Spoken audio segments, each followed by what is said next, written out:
Assalamualaikum warahmatullahi wabarakatuh. Bismillah walhamdulillah wala hawla wala quwwata illa billah. Asyhadu an la ilaha illallah wahdahu la syarikalah wa asyhadu anna sayyidana wa nabiyyana Muhammadan abduhu wa rasuluhu la nabiyya ba'dah. Kepada segenap jamaah hadirin hadirat PKM Masjid Al-Musa rahimakumullah, alhamdulillah wa syukurillah, dengan izin, dengan karunia Allah subhanahu wa ta'ala, setelah kita sholat jamaah zuhur bersama, dilanjutkan dengan taklim. Mudah-mudahan iktikaf kita, sholat jamaah kita, majlis taklim kita, semuanya menjadi satu wasilah turunnya rahmat dan keberkahan Allah subhanahu wa ta'ala. Semalam saya diminta oleh pengurus musola Al-Ikhlas di Pelumpang, walaupun malam tadi, semalam saya juga dapat undangan makan malam bersama serta doa bersama dengan Imam Besar Masjid Haram Syekh Adil Al-Kabani dan Syekh Ali Jabir. Namun saya tidak menghadiri doa bersama dan makan malam, namun saya menghadiri taklim karena pentingnya dua bahasan yang diminta. Bahasan yang pertama, jam yang pertama itu membahas tentang persoalan Ahlus Sunnah wal Jamaah. Saya sampaikan untuk satu pertemuan tidak sanggup karena ada 101 ciri-ciri Ahlus Sunnah wal Jamaah. Jadi kalau mau rutin, mungkin pertemuan itu, kalau setiap pertemuan itu 3 ciri, maka bisa dihitung dan kita sudah ada, bisa langsung dilayarkan. Tapi karena hanya pertemuan itu malam, itu pertemuan pengajian bulanan sekali, saya hanya garis besar. Kemudian yang kedua, masih di wilayah yang sama, hanya beda masjid, beda tempat, itu meminta membahas persoalan haul dalam pandangan perspektif hukum Islam dengan berbagai dalil Al-Quran dan As-Sunnah. Jadi panitia pengurus pesimis. Jadi salah satu pengurus masjid, Ustaz Tirmidzi, mengatakan sama ketua DKM-nya, kayaknya kita pesimis beliau bisa hadir. Masa sih beliau mau hadir di tempat kita yang kecil ini? Saya bilang, bagi saya kecil besar tidak ada urusan. Urusan saya adalah pengabdian kepada Allah, dakwah itu untuk seluruh lapisan. Pada siang hari ini, sebetulnya saya ingin mengangkat persoalan nasional yang berkaitan dengan konsensus nasional. Bahwa bangsa Indonesia sepakat bahwa komunisme adalah ajaran sesat, menyesatkan dan dilarang di Indonesia. Itu konsensus nasional. Lalu ada apa? Namun sisi lain juga kita prihatin dengan beberapa kejadian yang belakangan ini marak. Pondok pesantren Az-Zikra, Ustadz Arifin Ilham tengah malam diserang oleh kelompok Wahabi, mengacak porak-porandakan. Kemudian juga baru-baru ini di Jawa Timur, Syiah menyerang di Az-Zikra, di tempat Ustadz Arifin Ilham. Kemudian di Jawa Timur baru-baru ini juga ramai dan akhirnya juga dilaporkan kepada aparat kepolisian dengan Yayasan Ali bin Abi Thalib, lembaga pendidikan perguruan tinggi. Tapi kedok itu kemudian membuat buletin dari kelompok Wahabi ini. Dengan buletin ini umat Islam marah di sana, karena di dalam buletin ini terang-terangan mengatakan peringatan Maulid Nabi itu merupakan perbuatan syirik. Bahkan makanan yang dihidangkan dalam acara Maulid Nabi itu lebih haram daripada babi. Jadi polemik ini, apakah ini bentuk operasi intelijen ataukah memang sarjana-sarjana yang sudah dicuci otak kemudian dikembalikan ke Indonesia dari Iran, kemudian ada yang dicuci otak dari Arab Saudi kemudian dia didanai untuk menyebarkan aliran itu, wallahu a'lam. Yang jelas pernyataan sikap yang saya sampaikan ketika pertemuan di Az-Zikra bersama tokoh dan ormas-ormas Islam, saya sampaikan bahwa bumi Indonesia adalah bumi Ahlus Sunnah wal Jamaah. Itu harga mati. Islam masuk di Indonesia dibawa oleh para wali, para ulama dari Gujarat dengan akidah Ahlus Sunnah wal Jamaah. Oleh karenanya saya sampaikan, kaki buat kepala, kepala buat kaki, bersimbah darah sekalipun, kami akan siap untuk mempertahankan akidah Ahlus Sunnah dari bumi Indonesia ini. Jadi ini saya sampaikan resmi. Kenapa? Karena kelompok-kelompok lain tidak sadar, tidak mampu menahan diri. Konferensi Islam Internasional sudah sepakat untuk menjaga ukhuwah Islamiyah dan kedamaian di dunia Islam. Tidak boleh satu kelompok memaksakan kepada kelompok lain yang sudah mayoritas di negerinya. Ahlus Sunnah wal Jamaah tidak boleh memaksakan di Iran untuk berubah menjadi Ahlus Sunnah. Biarkan Iran tetap Syiah. Demikian juga Syiah tidak boleh memaksakan kelompok yang ada di Arab Saudi mempertahankan akidah Wahabinya. Demikian juga di Indonesia tidak boleh ada kelompok Wahabi, Salafi ataupun Syi'i memaksakan kehendak untuk memaksa masyarakat Indonesia berubah menjadi akidah bukan Ahlus Sunnah, menjadi Syiah atau Wahabi Salafi. Gak boleh. Jadi ini udah ada kesepakatan internasional sebetulnya. Islam Ahlus Sunnah wal Jamaah sepakat dan mengikuti aturan itu. Yang tidak sepakat mereka. Oleh karenanya saya hanya mengingatkan, ingat kepada saudara-saudara seiman, seagama, seakidah di Iran sudah mempersiapkan sarjana-sarjana yang dalam waktu 2-3 tahun sudah dilepas pulang ke Indonesia, yang sudah dicuci otaknya menjadi Syiah dan dia harus mengembangkan Syiahnya ke Indonesia. 10.000 sarjana dididik oleh kerajaan Arab Saudi dengan akidah Wahabinya yang siap untuk keluar dan siap untuk kembali ke Indonesia dengan membawa ajaran Wahabinya. Pertanyaannya, Ahlus Sunnah wal Jamaah, kita sebagai mayoritas umat Islam di Indonesia sudah siapkah menghadapi mereka? Al-hujjah bil hujjah. Hujjah dengan hujjah. Jangan hujjah dilawan dengan otot, nggak seimbang itu. Jadi kalau mereka punya hujjah, dalil, kita dalil. Mereka punya ayat, kita adu dengan ayat. Dengan kekuatan dana Arab Saudi, dia tarik beasiswa dari Indonesia gratis, cuci otak selama 10 tahun. Begitu juga di Iran. Jadi sekali lagi, ke depan umat Islam jangan hanya ngaku Islam tapi nggak tahu Islam. Ke depan nggak boleh ada orang Islam mengaku Ahlus Sunnah tapi nggak ngerti dalil Ahlus Sunnah. Makanya kewajiban taklim itu kita gemborkan di mana-mana untuk mengkaji dulu supaya kita tahu identitas Ahlus Sunnah itu yang mana. Jadi ini sengaja saya sampaikan sebagai mukadimah biar kita Islamnya bukan Islam-Islaman.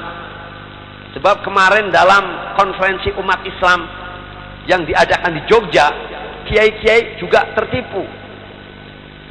Maksudnya tertipu apa? Ketika sambutan yang disampaikan oleh wakil presiden Yusuf Kala, kebetulan Yusuf Kala baca ayatnya gelepotan,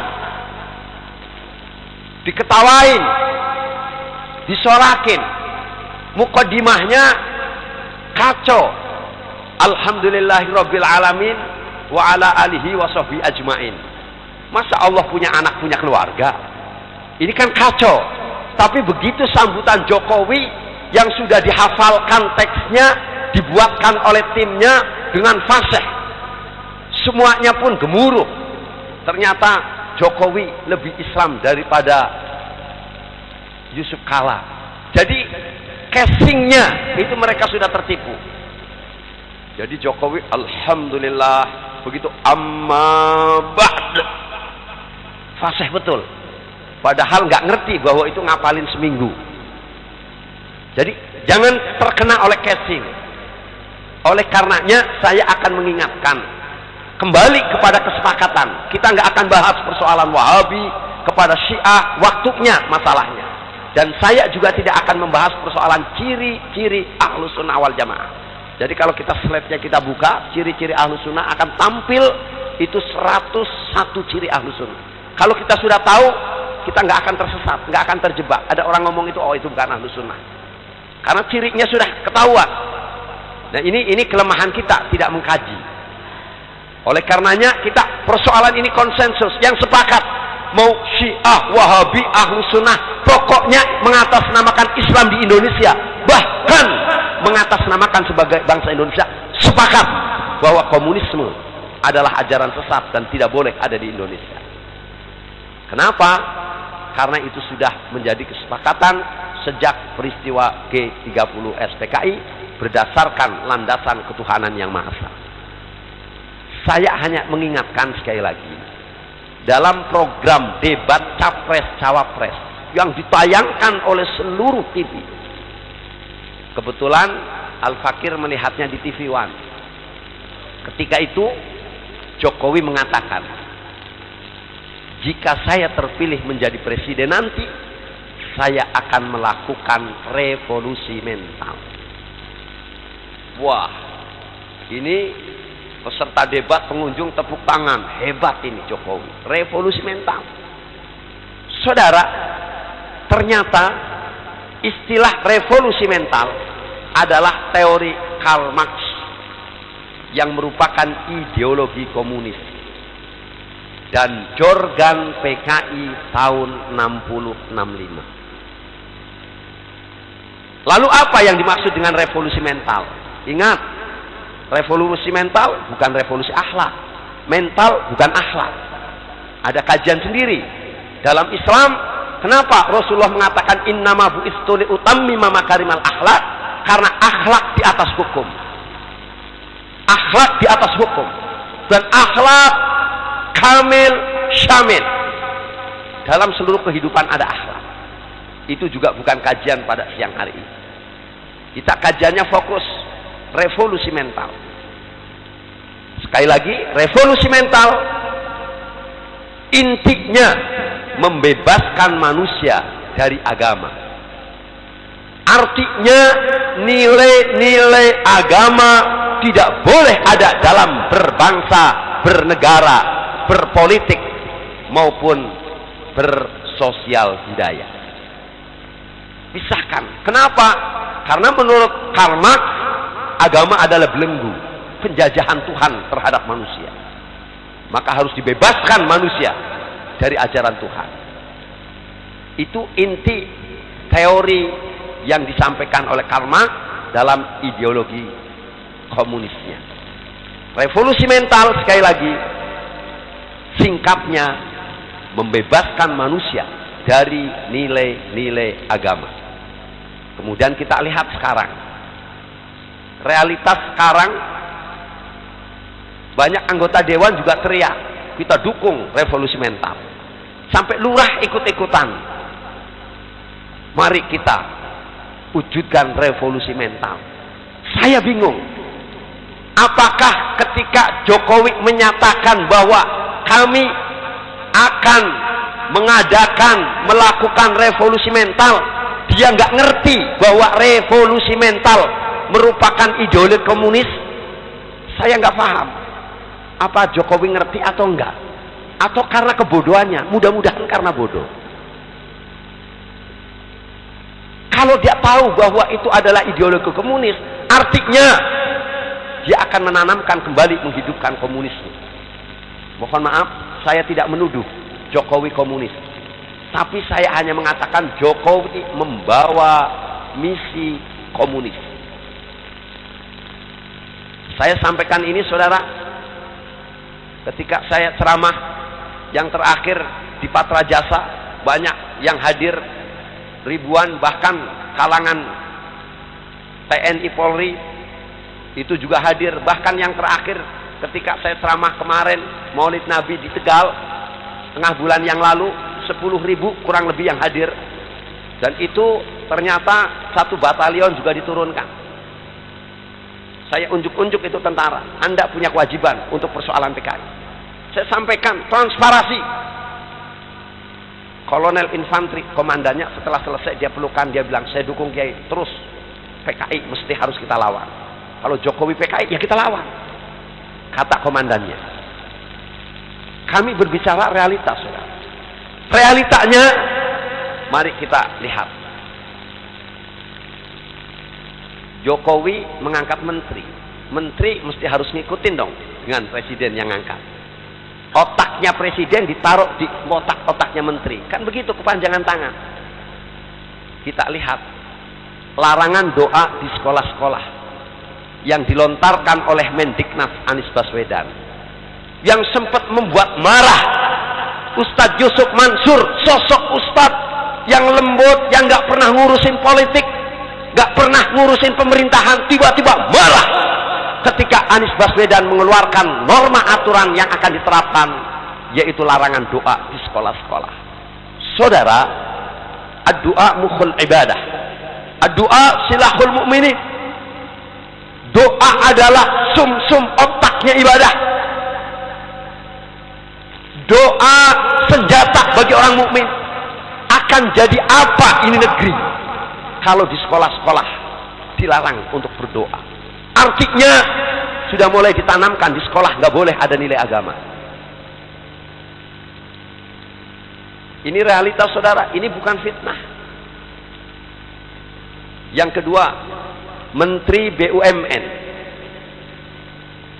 Rini Sumarno mengeluarkan statement, bahkan ini terbongkar, sudah tertulis akan diundangkan, akan menjadi aturan resmi, yaitu larangan jilbab syar'i, larangan berjenggot. Yang menarik, dia katakan bertato boleh, yang penting tidak kelihatan. Saya bilang ini menteri udah pada gila atau masih waras? Kenapa, saudara? Larangan jilbab syar'i. Kalau jilbab syar'i qat'iyat, dalilnya sudah konkret di dalam Al-Quran. Buka Al-Quran surat An-Nisa. Buka Al-Quran ayat demi ayat persoalan jilbab syar'i. Ini bukan uruf, ini aturan Allah. Yang menentang aturan jilbab syar'i berarti kafir kalau dia muslim. Kenapa? Menentang hukum Allah kok. Jilbab syar'i dilarang. Yang namanya jilbab syar'i dari tutup rambut, kerudung atas sampai bawah, itu jilbab syar'i. Bedakan antara pengertian jilbab dengan pengertian kerudung. Kerudung bukan jilbab. Kerudung bagian dari jilbab. Dulu yang tidak tutup aurat itu penjajah. Penjajah itu kafir, pantas kalau dia nggak tutup aurat karena agamanya nggak ngatur. Belanda, istri-istri penjajah Belanda roknya pendek, pakai you can see. Wajar, saudara. Kenapa agama mereka tidak ngatur kok? Kalau Islam mengatur penutup aurat, yang namanya auratnya wanita seluruh badannya kecuali wajah dan tapak tangan. Di dalam sholat, wajah itu bukan aurat. Ada ikhtilaf antara tangan yang sepergelangan tangan itu. Tapi di luar sholat, sepakat wajah bagian aurat.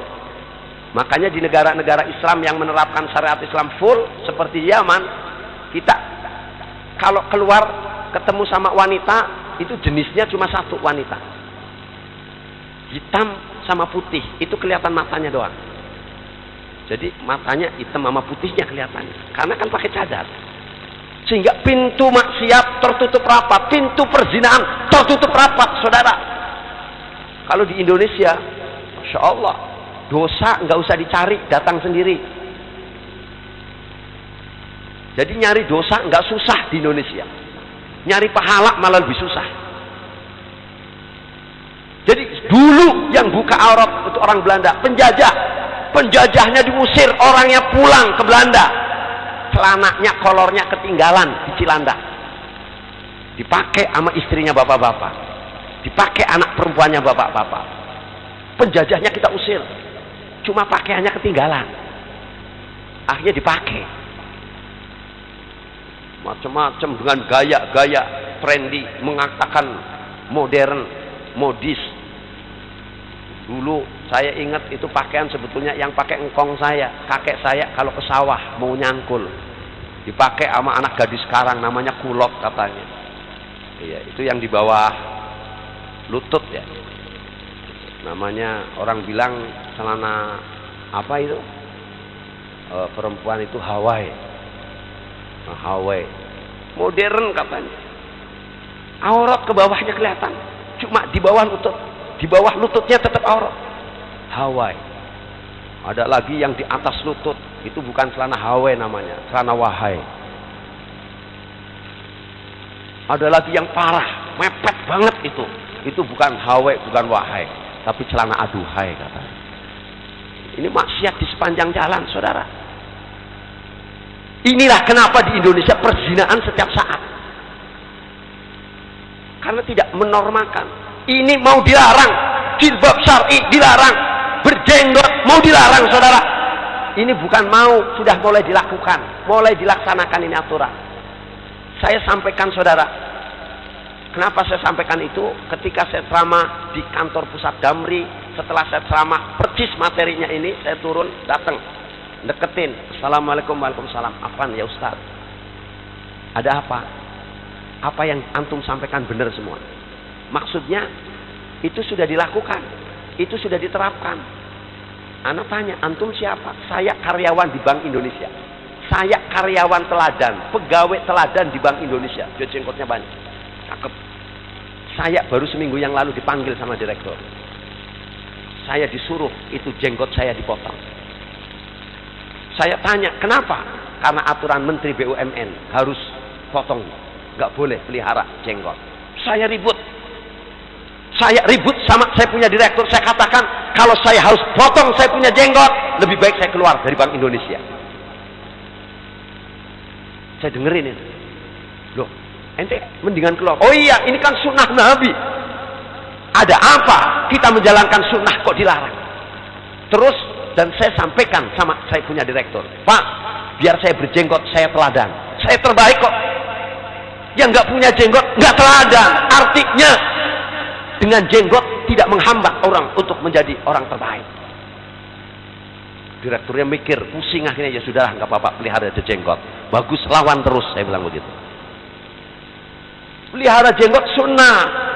Pelihara jenggot sunnah, tapi yang pantas dipelihara. Oh, kayak antum nih cakep jenggotnya, lihat. Nggak terus. Tapi kalau jenggotnya nggak pantas untuk dipelihara, ya nggak ada kesunahan, jelek. Sunnahnya karena kepantasan, kelayakan. Cuma punya jenggot 3 dipelihara juga, itu namanya jenggot Wahabi. Ada lalat lewat main ayunan. Jadi pelihara jenggot sunnah, tapi ada aturannya. Itu jangan ditelen mentah-mentahan, itu hadis riwayat. Pelihara jenggot sunnah, kenapa dilarang? Yang menarik sekali lagi dia katakan bertato nggak apa-apa, yang penting nggak kelihatan. Tafsirnya kata Bu Menteri, bertato nggak apa-apa, yang penting nggak kelihatan. Sekali lagi, tafsirnya zina nggak apa-apa, yang penting nggak kelihatan. Korupsi nggak apa-apa, yang penting nggak kelihatan. Selingkuh nggak apa-apa, yang penting nggak kelihatan. Itu tafsirnya. Loh, kok dari mana tafsirnya begitu? Karena tato itu bagian dari maksiat. Buka di dalam kitab Sulamut Taufik, bertato menyebabkan dia tidak diterima sholatnya. Ini apa? Kalau bukan program PKI, saudara. Jilbab syar'i wajib dilarang, berjenggot sunnah dilarang, bertato yang dilarang malah nggak apa-apa. Jadi apa yang seperti ini kita akan biarkan? Nggak bisa. Kita lawan, saudara. Indonesia itu merdeka dengan sumbangan korban darah, jiwa, nyawa, harta, benda, dan seluruhnya dari umat Islam. Ada coba-coba pemimpin yang akan menghalangi kita menerapkan ajaran Islam, ya kita lawan. Oleh karenanya, para jamaah rahimakumullah, mohon maaf, saya kepengin tanya, menurut bapak-bapak, saudara-saudara, ini menteri kabinet kerja yang baik siapa sih? Yang menurut bapak-bapak agak islami begitu, siapa? Bisa sebutkan? Ya, yang menurut bapak, oh ini islami nih, bagusan nih, ya artinya nggak parah-parah amat begitu. Iya. Hovifah, saya jawab. Saya ketemu Hovifah sebulan yang lalu di kantor beliau. Persoalan masalah kesenjangan sosial. Saya minta Bu Menteri melanjutkan program Menteri lama. Jadi Al-Jufri ini, Menteri yang lama, Salim Jufri, ini dia bisa menutup tempat-tempat pelacuran. Sekedar tahu, itu tempat pelacuran di Surabaya, Doli yang ditutup. Itu sebetulnya bukan wali kota Risma. Di belakangnya full Habib Salim Jufri. Sebagai Menteri Sosial, dananya beliau yang ngalirin. Bedah rumah, saudara, itu sudah lebih dari 5.000 rumah dibedah. Yang tidak layak dibedah. Bahkan Salim Jufri waktu itu mengatakan, sudah kami percayakan kepada ormas-ormas Islam yang lain, LSM yang lain, ternyata dananya disunat. Anak nggak nyebutin ormas-ormas yang mana saja. Jadi setiap rumah 10 juta, tapi prakteknya sampai rumah dibedah paling tinggi 6 juta. Ketika itu ada kerjasama dengan FPI, Habib Rizik menandatanganin, kemudian deal. Itu bukan cuma di Tangerang, Purwakarta, sampai keluar Jawa. Lebih dari 5.000 bedah rumah yang dilakukan oleh FPI. Kemudian Salim Jufri ngecek, silahkan cek. Semua nota ada. Seluruh bangunan setiap rumah 10 juta itu harga bangunan. Materialnya itu 10 juta deal. Tidak kurang, tidak lebih. Lalu pekerjanya anak-anak Laskar FPI. Tidak ngambil uang dari situ. Habib Rizik nyatakan 1.000 rupiah pun haram Anda makan dari uang ini. Habib, lalu kami kerja makannya dari mana? Bismillah, niat karena Allah. Gak lagi bongkar rumah itu, ini gotong royong. Lurahnya datang, ini makannya dari mana? Ya kita bawa bekal. Alhamdulillah kita dimakan full sampai ini hari. Di Kementerian Sosial ada catatannya. Saya minta Bu Menteri mengatakan, ya kami akan lanjutkan, silahkan Habib, kalau ada data saya akan bedah rumah lanjutan. Tapi saya bilang jangan FPI lagi, ormas yang lain. FPI sudah cukuplah 100.000 rumah. Itu. Kenapa? Itu untuk membuktikan bahwa FPI bukan cuma hanya retorika, tapi dipraktekkan. Anti korupsi betul-betul haram makan uang yang bukan hak. Kemudian saya sempat nanya, Bu Menteri, saya mau nanya bagaimana tanggapan Bu Menteri terhadap rencana pelarangan doa oleh Mendiknas Anies Baswedan. Apa kata Hovifah? Oh, saya udah tegur itu. Saya ditelepon sama Ustadz Yusuf Mansur. Saya telepon langsung Pak Menteri. Begitu saya telepon, apa kata Pak Menteri? Saya nggak pernah ngomong itu. Itu kan salahnya wartawan aja yang salah tulis. Anak ngomong, ini alasan klasik. Orde Baru begitu tuh. Jadi wartawan jadi kambing hitam. Ana bilang, Bu Menteri, itu Anda menutupi kawan Anda yang programnya sama. Anda kan anak buahnya Jokowi. Itu sudah tertulis kok. Gak bisa ngomong. Artinya Hovifah ya satu paket. Oh saya pojokin saudara? Enggak.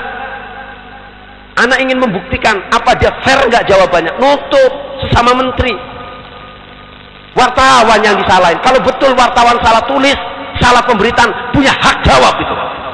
Nyatanya sampai ini hari nggak ada. Memang sudah tertulis kok. Begitu udah selesai dialog yang lain termasuk korupsi, akhirnya dia turun jabatan tangan. Semua jabatan tangan. Begitu sampai saya tetap nggak mau. Cuma begini, nggak ketemu. Bu Hovifah ngomong, hak dia ngomong di depan saya. Habib, Terima kasih, saya dukung FPI Amar Ma'ruf Nahi Mungkar. Saya ngomong terima kasih atas dukungan yang ada di mulut Ibu Menteri. Di mulut itu. Ya saya pasti terima kasih, ngomong. Ini jadi karena beliau kebetulan bilang Menteri Khofifah. Ada lagi. Enggak, saya enggak pantang untuk memfitnah. Ini supaya kita terbuka. Ini negeri Indonesia, bangsa Indonesia, negara Indonesia itu negara kita. Kita punya tanggung jawab untuk mempertahankan. NKRI harga mati, gak boleh satu jengkal tanah pun dirampas atau memisahkan dari NKRI. Itu sudah harga mati bagi kita umat Islam. Oleh karenanya kita tidak rela, tidak redha kalau ada menteri mau ngacak-ngacak akidah kita. Konsensus kita mau diacak-acak, gak boleh saudara. Ada menteri yang lain, Menteri Agama, saya jawab. Menteri Agama Luqmanul Hakim, beliau putranya Kiai Haji Saifuddin Zuhri, yang Kiai Haji bapaknya. Luqmanul Hakimnya bukan Kiai Haji. Saya landaskan yang pertama. Yang kedua, pada saat pembukaan seminar nasional Islam Rahmatan lil Alamin untuk pimpinan pondok pesantren seluruh Indonesia di Cisarua Bogor tanggal 5 sampai 7 Desember 2014 yang dilakukan, yang diselenggarakan oleh Mahkamah Konstitusi Republik Indonesia bekerja sama dengan Kementerian Agama Republik Indonesia. Kebetulan saya ikut, saya peserta karena saya pengasuh pesantren.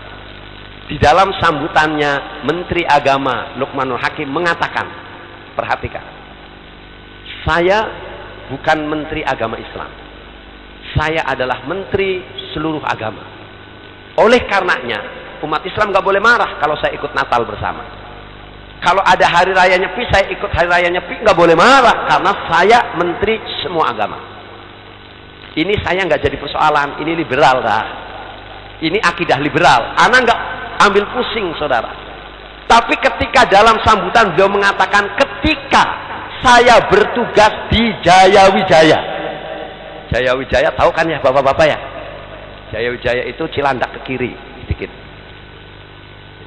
Ketika saya bertugas di Jayawijaya, Papua, kata Pak Menteri, saya di sana selama seminggu. Saya diberi kehormatan, disiapkan makan siang oleh masyarakat Papua. Lauknya diantaranya sop, dagingnya daging babi. Perhatikan baik-baik. Kata Pak Menteri, saya nggak makan babinya, saya cuma makan sayurannya sama kuahnya doang. Sekali lagi perhatikan kata Pak Menteri. Kata Pak Menteri, ini nggak fitnah. Kami punya rekaman dan kami jadi peserta. Kata Pak Menteri, disiapkan makan siang, lauknya sop daging babi. Saya nggak makan daging babinya, saya cuma makan sayurannya sama kuahnya doang. Saya mau tanya bapak-bapak, ada sayur sop daging babi, makan sayurannya doang, sama nggak hukumnya dengan makan babinya? Cuma minum kuahnya doang, sama nggak? Ya sama. Menteri Agama memang bukan agama Islam, seluruh agama, tapi musibah besar ketika dia menyampaikan dengan bangga, merasa tidak berdosa di depan pengasuh-pengasuh pesantren seluruh Indonesia. Ada kiainya, ada habaibnya, ulama, ngumpul saudara. Dia dengan bangga mengatakan, saya makan sayur sop, daging babi, saya nggak makan daging babinya, cuma sayurannya doang sama kuahnya. Inna lillahi wa inna ilaihi rajiun. Ternyata Menteri Agama makan babi. Menteri Agama makan babi. Bayangkan saudara, ini ide-ide memisahkan nilai-nilai agama dari kehidupan bermasyarakat dan berbangsa. Sengaja saya sampaikan biar terbuka. Inilah kabinet kerja Jokowi. Ideologi komunis sudah mulai masuk di menteri-menterinya. Kewajiban kita mempertahankan diri agar tidak terseret di dalam budaya, apalagi keyakinan ideologi komunis yang menjadi kesepakatan ideologi yang sesat dan menyesatkan. Mudah-mudahan ini menjadi pelajaran bagi kita dan menjadi dorongan untuk kita bangkit dan kita untuk melangkah maju mempertahankan kita punya negeri yang mayoritas umat Islam untuk tetap bertahan dalam keislamannya. Amin ya rabbal alamin. Demikian, kurang lebihnya mohon maaf. Wallahu a'lam bishawab. Wallahul muwaffiq ila aqwamit thoriq. Wassalamualaikum warahmatullahi wabarakatuh.